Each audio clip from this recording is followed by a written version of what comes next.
Welcome back na naman sa channel ko. Ngayon, may maganda na naman akong ritual na ibabahagi sa inyo. Ito'y napaka-epektibo at paniguradong ito ay makakatulong sa inyong dalawa ng mahal mo.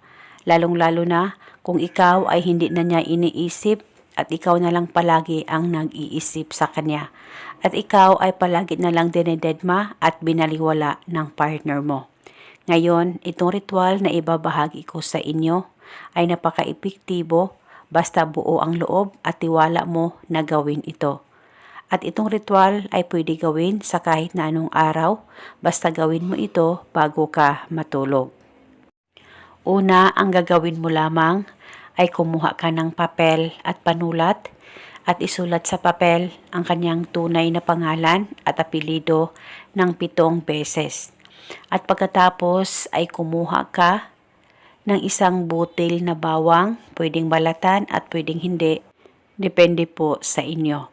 At pagkatapos ay ilagay nyo po ang bawang sa papel na sinulatan mo, ilagay ito sa palad mo, ipatong lamang ito sa palad mo, pakatitigan mo ito ng maigi, mag-focus at mag-concentrate ka at hilingin mo na ikaw lamang ang iisipin niya sa lahat ng oras o kahit na anong gusto mong hilingin para sa inyong dalawa ng partner mo ay pwede mong hilingin sa ritual. Basta hilingin ito ng buong puso.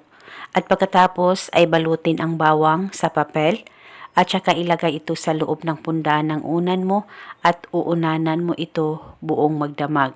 At kinabukasan kung hindi ito safe sa unan mo, pwedeng kunin at dalhin o itago sa safe na walang makakakita at makakaalam at ibalik lamang ito sa tuwing ikaw ay matutulog.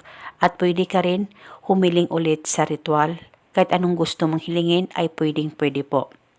At uunanan o itago itong ritual hanggang kailan mo gusto. At paniguradong ito ay makakatulong upang maging maayos at mapabuti ang relasyon at samahan ninyong dalawa ng partner mo. At sa lahat ng oras, iisipin ka niya. At eto muna sa ngayon, maraming salamat po sa panonood. May God bless.